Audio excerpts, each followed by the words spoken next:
With your vote, we will achieve complete and total victory over these. And we will begin the largest deportation operation in the history of the United States. We will close the border. We will stop the invasion of illegals into our country. We will defend our territory. We will not be conquered. We will not be conquered. We will reclaim our sovereignty.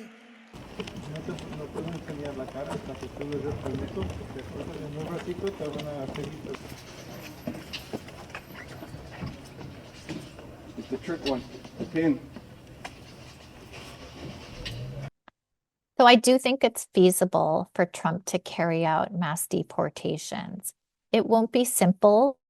It will not come in one single step or even in one single week.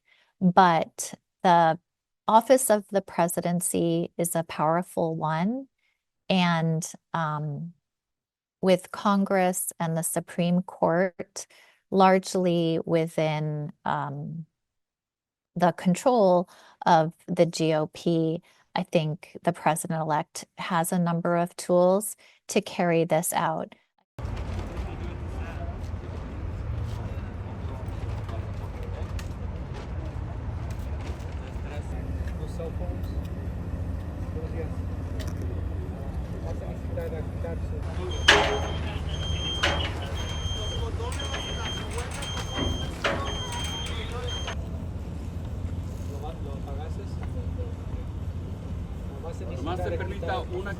I also expect that there will be many legal challenges.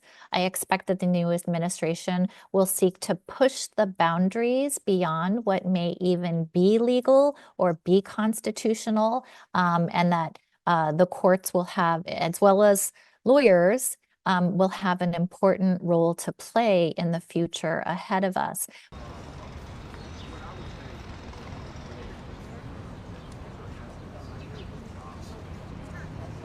Navidad Santos, convicted for possessing controlled substance.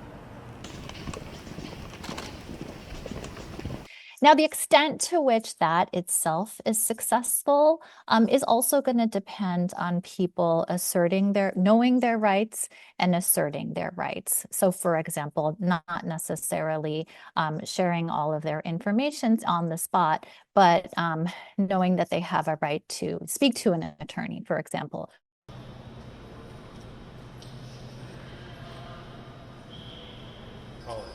So the day room is where they're all out, where they can see the televisions, and there's people still doing visitation. And right next door also you have a satellite medical clinic. This help. Do you always try to keep like does this place hold more? And we will end deadly sanctuary cities. We're going to end them. The staffing and the size of ICE and CBP are not enough to single-handedly deport 10 to 12 million individuals from their homes and communities overnight. However, states and local governments, again, some but not all, have expressed a desire and enthusiasm even to cooperate. And so I think we could be looking at local law enforcement and state police forces participating in arrest and apprehension efforts.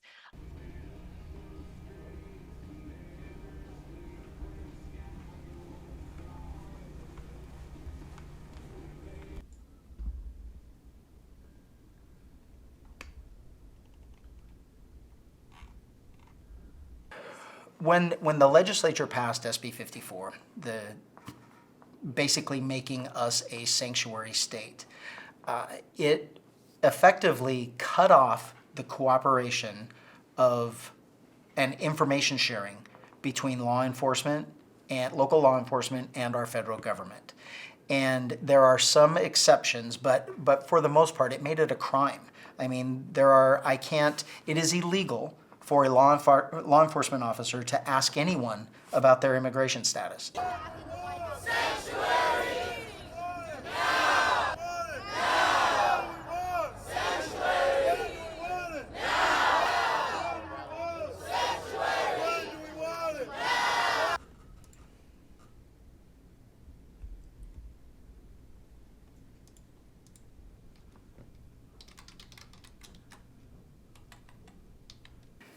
the struggle between violating the two laws is going to be real, because I have to cooperate with them, or I'm guilty of a felony with a mandatory 10-year prison sentence. So, or I violate the state law, it's a misdemeanor, so I'm leaning toward keeping myself out of prison rather than a misdemeanor, but it's still violating, it's violating the law. And we have such a politically motivated and weaponized DOJ in California and Attorney General. I'm sure they're waiting for a sheriff to do something so they can pull something and try and remove us from office.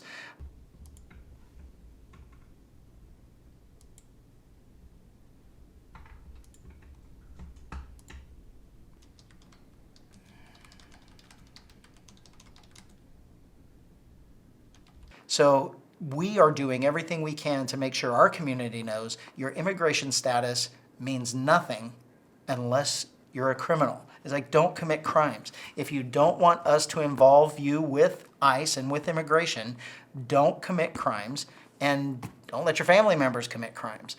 But all that will happen inside the jail after they are arrested, not in the community. We are not going in. We'll go into our community for community events and participate in everything that we can.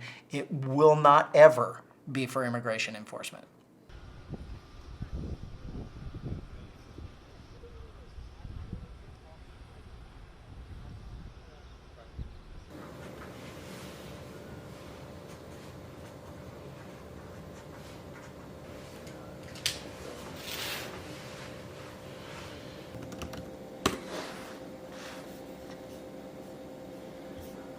Myself as a DACA recipient, I've been living in the U.S. since I was 10 years old, and I have a work permit right now that allows me to live here and work. But with the new administration coming in, obviously everything is at jeopardy. And a lot of us could lose this benefit. This is my university degree. I have a double bachelor's of arts in communication and film production. And I graduated actually 10 years ago this year. Went to a private school. They helped me with scholarships. So I definitely worked hard to be able to earn this degree. So, yeah.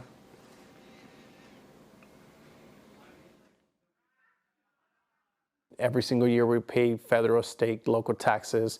So I feel proud that we contribute and that we help the economy and we help the communities be better. A lot of us are homeowners, like myself as well, so we also contribute that way.